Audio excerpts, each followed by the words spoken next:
السلام عليكم.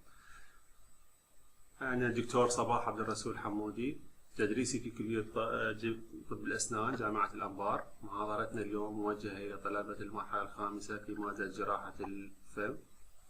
اسم المحاضرة هي Endodontic Surgery. Endodontic surgery is the management or prevention of the periradicular pathosis by a surgical approach, and this includes abscess drainage, periapical surgery, hemisections, intentional replantations, and corrective surgery. The objective of this literature is to ensure the placement of the proper seal between the periodontium and the root canal foramina, remove the causative agents of the periradicular pathology, and restore the periodontium to a state of a biologic and functional health. The relative contraindications of endodontic surgery. Number 1, patient's medical status. Major system disorders such as the cardiovascular, respiratory disorders. 2, anatomical considerations, which is prohibit the use of endodontic surgery, such as the presence of the closed vital structure, nasal floor, maxillary sinus, proximity to the neurovascular bundles of the mandibular canals, and mental foramina. 3, relative contraindication is the practitioner skills and experience. The first class of endodontic surgery is the surgical drainage. It is indicated when the purulent and or hemorrhagic exudates forms within the soft tissue and the alveolar bone, a result of a symptomatic periradicular abscess. May be accomplished by incision and drainage to cortical trephinations. Figure illustrate the steps of the incision and drainage after anesthetize the area. The incisions performed in the more dependent area of the swelling, and the placement of the drain and the suture. Trephinations is a procedure involving the perforations of the cortical plate to accomplish the release of pressures from the accumulations of exudates within the alveolar bone. Periradicular surgery. The second class of endodontic surgery is the periradicular or periapical surgery. It includes the resections of a portion of the root that contain the undebrided or unobturated or both canal space. It can also involve a reverse filling and sealing of the canal when conventional root canal treatment isn't feasible. It is often performed in conjugations with apical curettage. Indications of periapical surgery. Number 1, anatomic problems preventing complete debridements and obturations. 2, restorative considerations that compromise treatment. 3, horizontal root fractures with apical necrosis. 4, irretrievable materials preventing canal treatment or retreatment.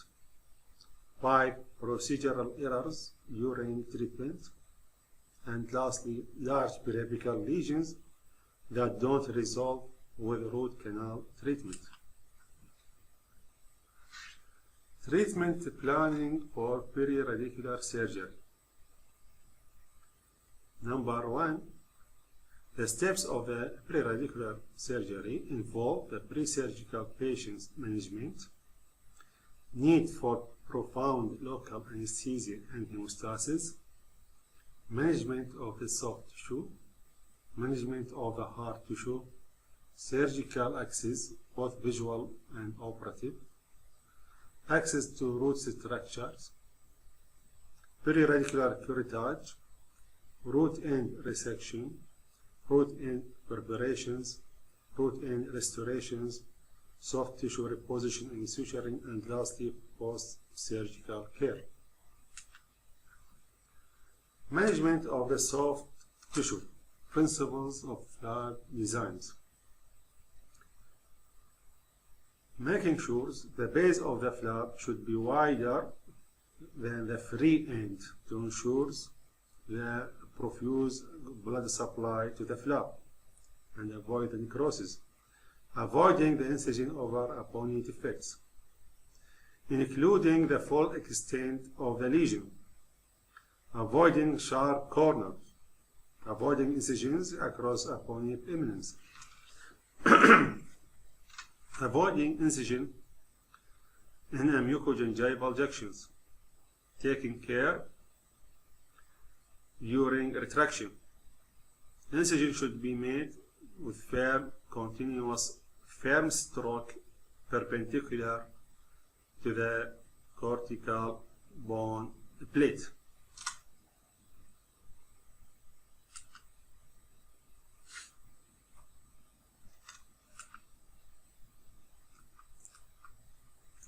Types of the full mucoperiosteal flaps: triangular flap, rectangular flap, trapezoidal flap, horizontal or envelope flap, and submarginal curved or semisubliminal flap.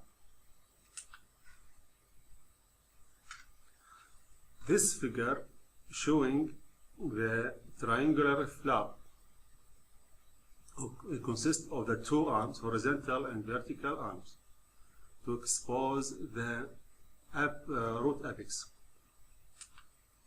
The rectangular flap consists of the two vertical limbs and horizontal limbs. Trapezoidal flap, in which the margins of the flap is narrower than the base of the flap. Horizontal or envelope flap, submarginal curved or sublunary flap. It is indicated in the following conditions: aesthetic crumbs present, 2 in case of the trephination. The advantage of the submarginal curved flap: 1, reduces incision and reflection time. 2, maintain integrity of gingival attachment. 3, eliminates potential crystal bone loss.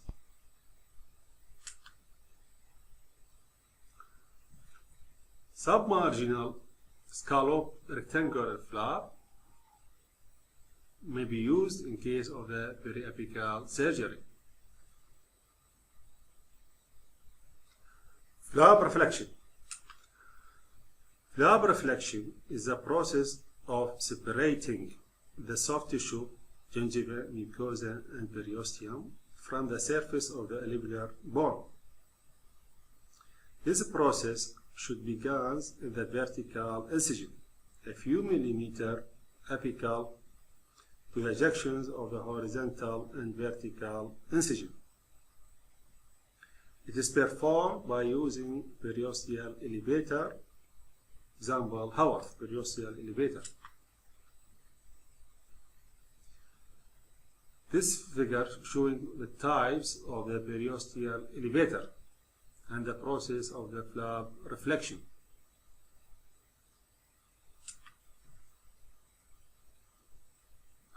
Flap extraction.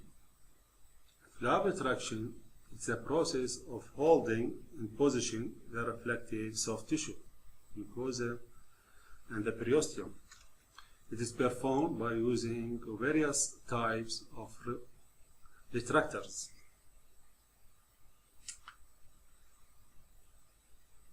Osteotomy. Surgical access must be made through the cortical bone to the roots of the teeth. There are two methods for locate the root apex: visual and tactile methods. And the second method is the use of the methylene blue dye. This figure showing the types of the surgical burrs used for the osteotomy. Periradicular curettage.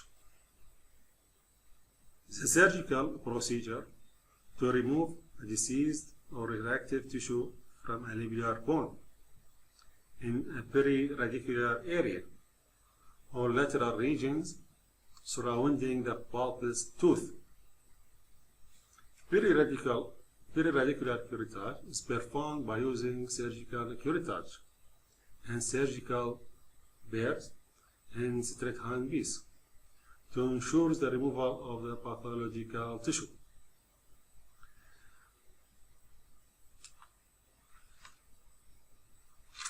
Root and resection. After the curettage of the pathological tissue, the apical end of the root should be removed. The indication of the root end resection. The aim of the root end resection is to eliminate of anatomical variations, lesions, canal obstruction, resorptive defects, perforations defects, and any separated instrument. It is performed by using Fisher burr and turbine or straight hand piece to remove the apical tear of the root.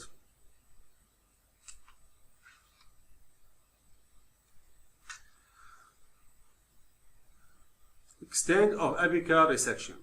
The recommended distance should be removed from the apex is 3 mm because it is by removal of the apical 3 mm of the root apex, 98% of the lateral canal and apical ramifications will be removed, and this ensures a good apical seal.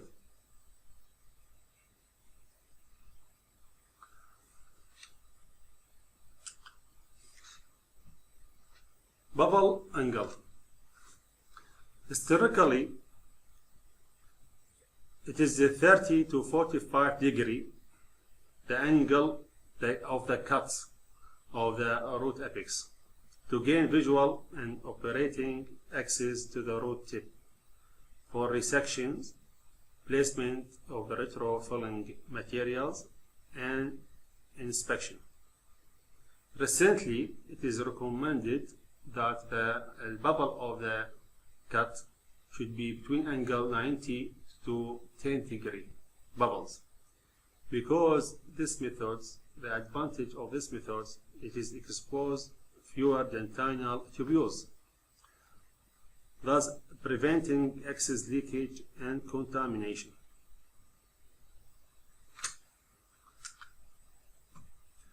Root end preparations. The purpose of the root end preparations is to create a cavity to receive a root end filling.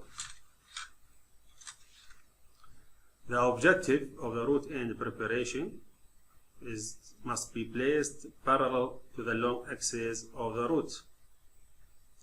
The instrument used in the root end preparations is a small round or inverted cone burrs, or using ultrasonic tips. The ultrasonic tips is recommended for root end preparation than the cone burr because it does not cause cracks in the root apex after preparations.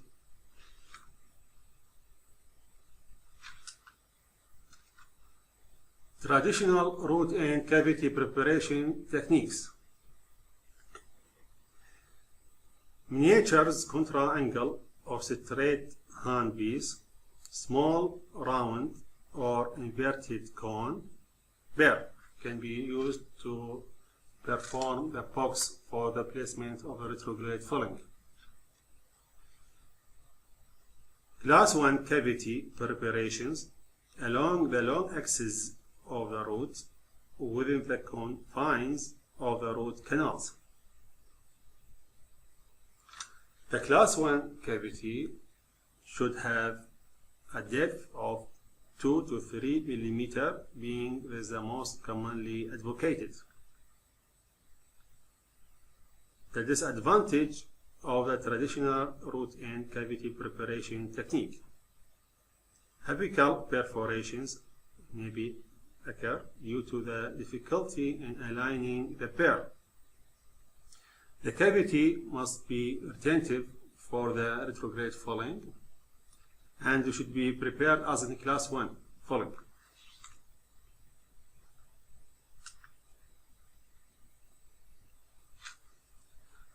Retrograde restorative materials and techniques. The purpose of retrograde filling is to seal the apex so that no bacteria or bacterial byproducts can enter or leave from the canals. Various retrograde filling material were used. The root end filling material may gutta-percha, amalgam, super EPA, IRM, glass ionomer, composite resin, carboxylate cements, zinc phosphate cements, zinc oxide eugenol cements, while MTA, which is the mineral trioxide aggregation. MTA is a preferred root end filling material because it is resistant to the absorptions and to provide good apical seal. In addition, the mineral trioxide aggregation not cause discolorations of the soft tissue or bone, unlike the amalgam.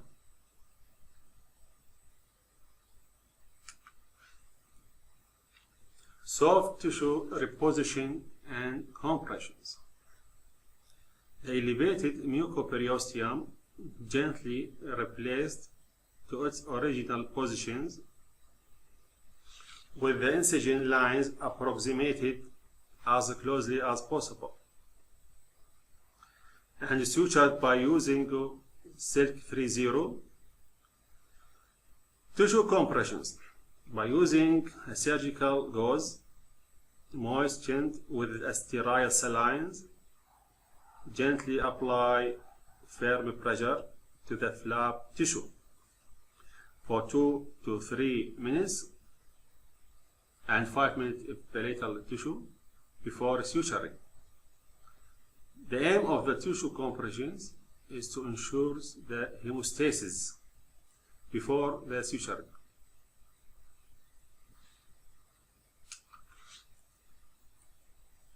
Post-operative instructions and care. A little bleeding from surgical field is normal oozing, and this should only last for a few hours and can be controlled by the suturing and compressions. A little swelling and bruising phase may be evident, which may last for a few days, and this occurs due to the removal of the surgical trauma and removal of the bone. This can be minimized by using cold and hot pack and use of the steroid post-operatively, such as the dexamethasone ampoule 8 mg to decrease the degree of swelling.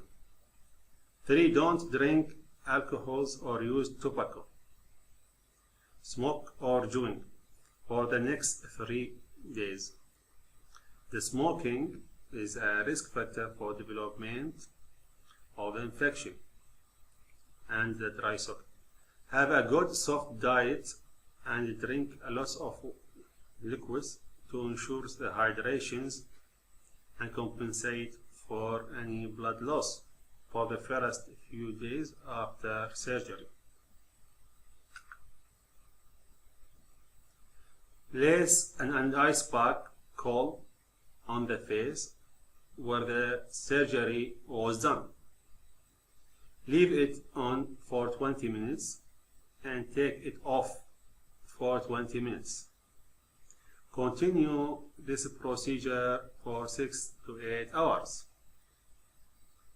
Take the prescribed medicines and medications as recommended by the physician. Rinse the mouth with 1 tablespoon of chlorhexidine mouthwash twice daily for 5 days. Suture removal after 5 to 7 days by dental personnel only.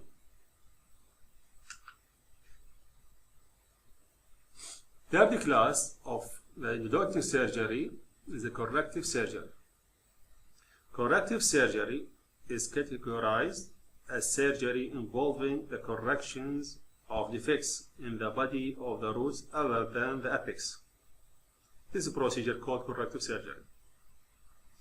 Corrective surgical procedures may be necessary as a result of procedural accident, resorptions, either internal or external, root caries, root fracture, periodontal disease.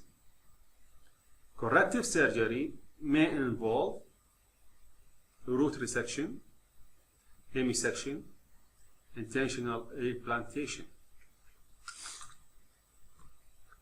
Root amputation.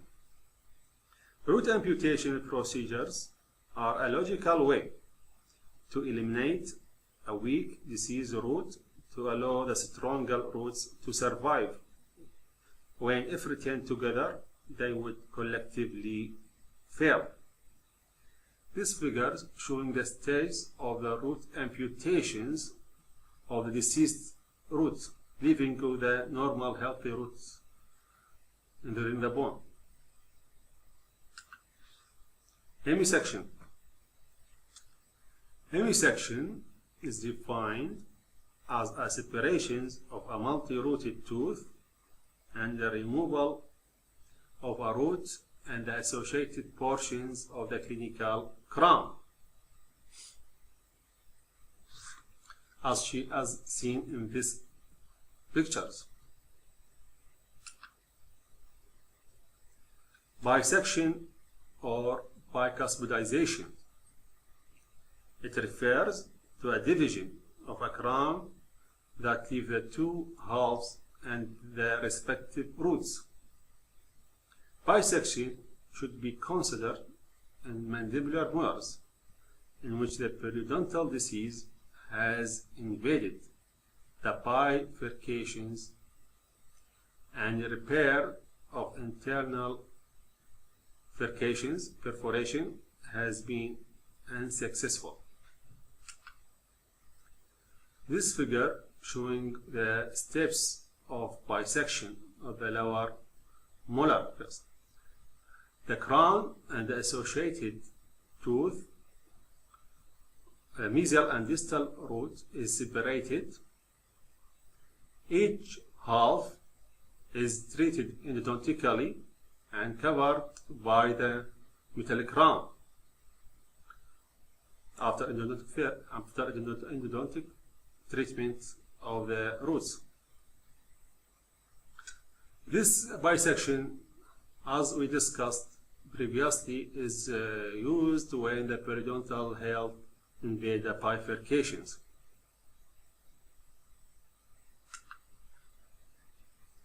Intentional replantation is defined as the act of deliberately removing a tooth and following examination that diagnoses endodontic manipulation and repair, returning the tooth into its original sockets. Intentional replantation is indicated in the following conditions: in case of a difficult access, anatomical limitations, perforations in area not accessible surgically, failed apical surgery, apical surgery creating defects, and accidental avulsion or unintentional replantation. Contraindications of the intentional replantation. Pre-existing moderate to severe periodontal disease. Second contraindication is the curved and flared roots because it is susceptible to the fracture. 3. Contraindication is non-restorable tooth. 4th is the missing interseptal bone. This is a contraindication of the intentional replantation. This figures showing the stages of the intentional replantation of the lower 6. The lower 6 is extracted, treated endodontically extracorporeal, and replanted in its original sockets and fixed. Thank you for your listening.